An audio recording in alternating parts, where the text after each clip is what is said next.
This here is the all-new Audi Q5, new generation, new platform, combustion engine, mild hybrid, plug-in hybrid, everything you need to know about this here with Thomas and Autogefuehl in 4K, full screen, full length.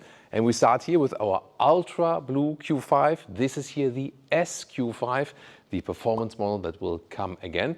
And usually the SQ5 would have bright accentuations here around the front grille. However, this one here equipped with the extended black package, and therefore everything then here is darked out, so you can pick it like this.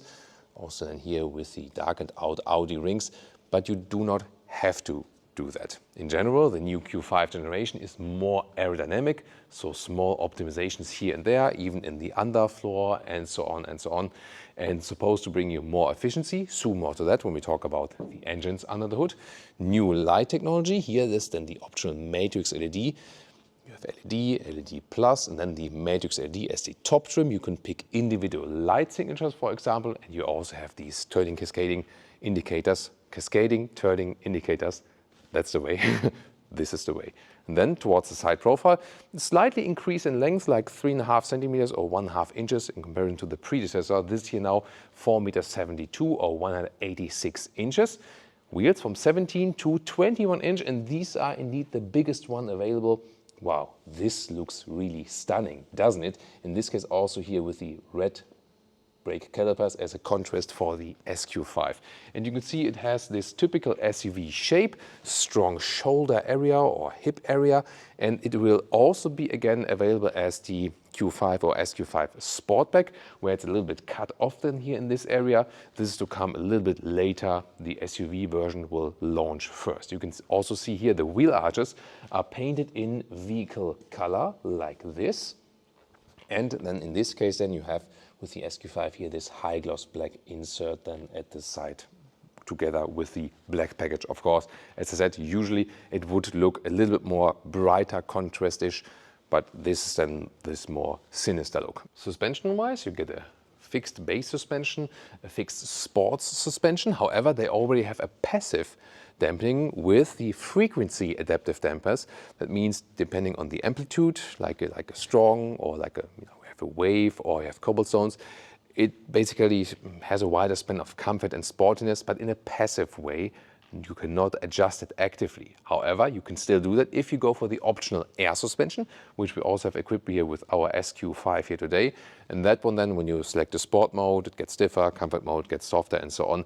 Air suspension in this segment of course always pretty cool. The GLC is also offering that from Mercedes. And yeah, Leah just said like, wait a minute, isn't that like a little bit of Mercedes GLC form here now on the rear? Yeah, maybe a little bit, but the difference is that Audi works here also with these overlapping features, whereas the GLC more looks like an egg shape in the rear. So this is like here, this overlapping thing that is still special for Audi. And one thing they want to do with that is here, highlight the light technology, because Audi says now, we are a light brand. Not like light and, you know, like not strong, but lights, you know, like a brand for light signatures and so on, yeah. And one thing they do, for example, yeah, you bought the matrix LED as an option, and on top of that, you can buy the OLED, the organic LED. No, it's not alive, and you don't, it's nothing about animal rights or something. They're dead, but they're still called organic LED, and you can see they seem to be alive, because even here stationary, they change a little bit, and this is here the approaching light. So here, you can see here, they change a little bit like this, statically already. And then sometimes when, you know, it's working better with vehicles, but here when the sensors are blocked, I try to be a vehicle now, let's see. Sometimes it works better when, yeah, it works better when there's a car behind, but you've just seen it, and there's like this approaching light basically. Yeah, this is very interesting because this signals like when someone is getting too close to you, and you know there are these guys that always need to drive like this close to you, even also at the traffic light, and then they say like, hey, wait a minute, stop, that's getting too close. And yeah, why not? And this communication, there it is again. You can see this kind of like fills up. So yeah, that's very interesting. Yeah, there we go. Leah has the magic.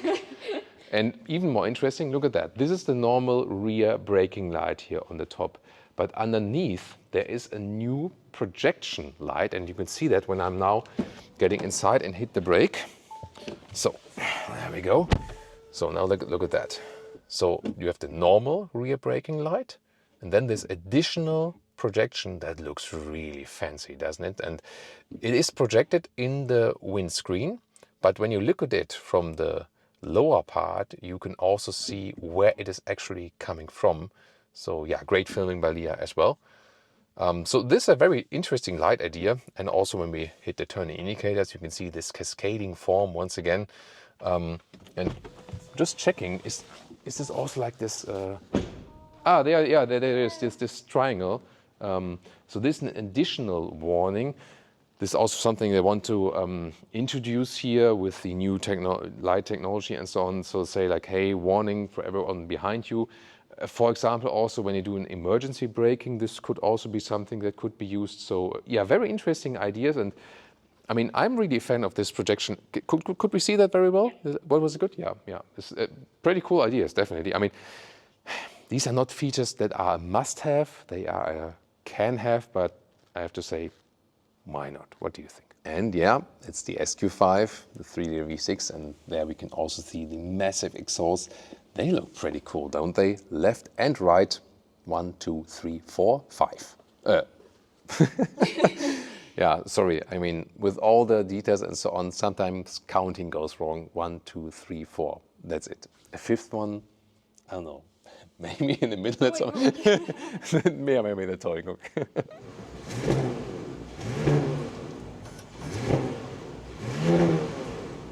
Acoustic front windshield, by the way, is standard.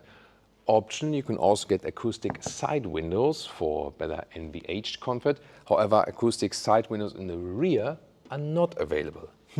Okay, and then let's talk about the engines. Lift it up, and we're starting here with the most powerful one, the typical well-known 3-liter V6 here in the SQ5, 367 horsepower. All-wheel drive, still with a rear-wheel bias. Here I also have this nice Audi Sport design. But if you want to go a little bit more efficient, you start with the 2-liter TFSI, so like turbo petrol engine, 204 horsepower, front-wheel drive or all-wheel drive, and the 2-liter TDI, also 204 horsepower and all-wheel drive. Later on, there are plug-in hybrids to come based on a 2-liter TSI as well, and then with a new bigger battery, so around 26 kWh gross, probably again 20 kWh net battery like in the other VAG products, and they will also have a relatively high horsepower output. Interesting is that all engines, besides the plug-in hybrid, that is like a bigger plug-in hybrid anyway, so here the V6 and also the 2-liter turbo engines, diesel and petrol, they all have mild hybrid technology, 48-volt board net, with a relatively large battery for an MHEV system, so 1.7 kWh gross battery. So considering then it's not a plug-in hybrid or a typical like Toyota built-in hybrid, relatively big battery, so that means you will have some electric moments when rolling, you can recuperate energy and so on, or regenerate energy. And the thing is that this is supposed to give you more efficiency, at the same time also a little bit more power boost. And here this vehicle is Tambora Grey S-line, but not the SQ5. However, S-line and SQ5 are pretty similar in the styling, just that this one does not have the black package in this case. And you can see here the brighter Audi rings, which look more present, I feel, especially when they are not three-dimensional, but now more two-dimensional in this new styling. I think it is needed that they are bright, because otherwise you look in the back mirror and when the rings are darkened, I was like, what is this? I don't even know what brand this is, you know? So I think it's really important to have the bright Audi rings and not to dark them out, my opinion. Maybe you think differently. We can also see the gray here, accentuations, also here at the sides. Once again, painted wheel arches. You can also get exactly this color as contrasting wheel arches, but of course it doesn't work then when it's also this paint. But you could go for a different paint and then this color as a contrasting paint. But there is no black plain plastic wheel arch anymore, so they want to give that like a more upmarket styling. I do prefer here the chrome frames around the window. Do you? Tell me in the comments, please. And also 21-inch wheels, but in a different styling. I think they look also pretty stunning. And then towards the rear, what is very interesting, here you can once again see this Audi Sport badge. just that this does not have an S then. So this means then a Q5 in the S-line. And indeed, no fake exhausts anymore, because even here the 2-liter TFSI, like the lower petrol engine, has a real exhaust. The air does go through. So indeed, years of work for the Autogefuehl fake exhaust police have paid off, and Audi has removed the fake exhaust.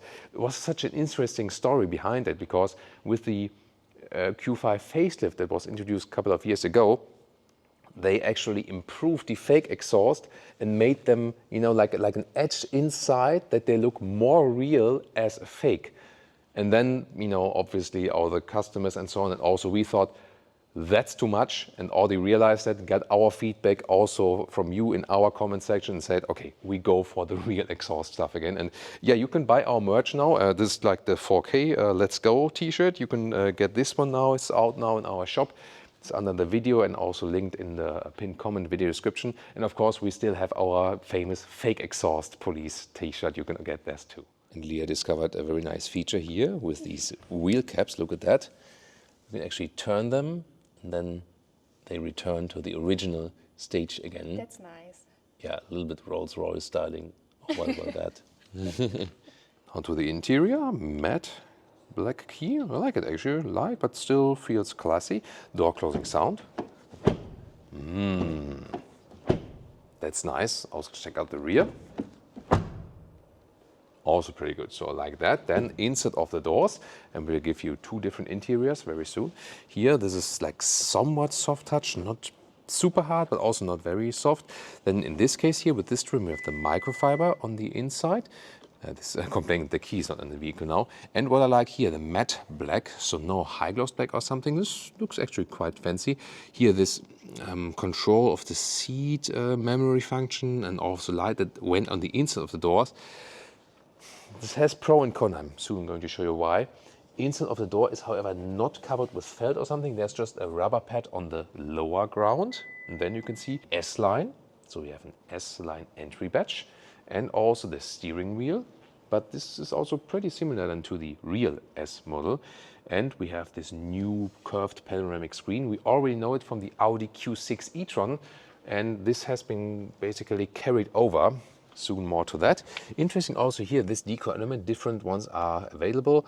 This is, I would say it's okay. Why not? It looks a little bit plastic-y, I would feel. But in the SQ5 I also have a different decor element, which looks a little bit fancier. I'm soon going to show that to you. Seat from the comfort here is actually quite good. Then here, 189, 6'2", still a lot of headroom left, although this is here the panoramic roof. And this is also still a panoramic roof you can actually open. So yeah, that leaves a lot of air in. That's actually pretty fancy. Audi Q5 convertible, right? Seats, you get base fabric seats or the sport seats, S-line or SQ5. These are the one here with the integrated head restraint and this stamped in S logo. And they are available here, for example, also with the microfiber Dynamica. Dynamica is the company producing that. Isofix on here on the front seat as well, passenger side. So this would also be my favorite option. Very nice, you know, from the stitching here as well, you know, in this styling. So I really like this quilted styling. Animal-free seats, well, only the base fabric seats, but Audi does not offer an animal-free interior, also not from the steering wheel yet. So there needs to be done from Audi, you know, needs to be done more from Audi in that respect. Then the steering wheel itself has a very nice size, I would feel, and has capacitive buttons on it, but you feel the feedback. And this is then here, screens. So you have standard here, this curved unit, and this is basically split in 12-inch on the left, 14.5 central, now Android Automotive base on the back end side, and then optional, the one you can see here, the passenger screen, then yeah, like this, 11-inch or 10.9 to be exact. And this is an option. You do not have to go for that one. There would be like a decor element otherwise at this place. There's always a discussion, do you need it or not? I don't feel a necessity for it. Some others like it. Yeah, and then YouTube streaming is, by the way, now also possible with this vehicle. Here they still have a manual volume knob like this, at least. Drive select for the drive modes. You can click here and also click it through, so that is possible, otherwise in the infotainment. And then here, 2 USB-C chargers or inductive charging pads. This also has some cooling holes against overheating. Then the cup holders are adaptive and also with a nice ambient lighting integration. Also, this whole middle console has this slight ambient lighting integration. This is the shifting lever, D or S, sport mode or reverse for forward. Then you have this middle console right here. You can fold it up. This, I think, will be redesigned later on because underneath here, this is for these prototype vehicles. They have like this fail-safe switch because it's like, you know, when you have these first prototype vehicles, they need to have these safety mechanisms in place. That's, you know, by law. So I think this will be a little bit lower than in the very final model. And here you can also adjust the armrest in here in height. So here when the door is open very wide and you reach for it like this, then you're basically touching these command fields here. So you have to remind yourself, yeah, but this can be too wide when the door is really open. And I have already long arms, you know, so this is like one of the problems here with this unit, this control unit, when it's at the inside of the doors right there. Then the driver POV right here.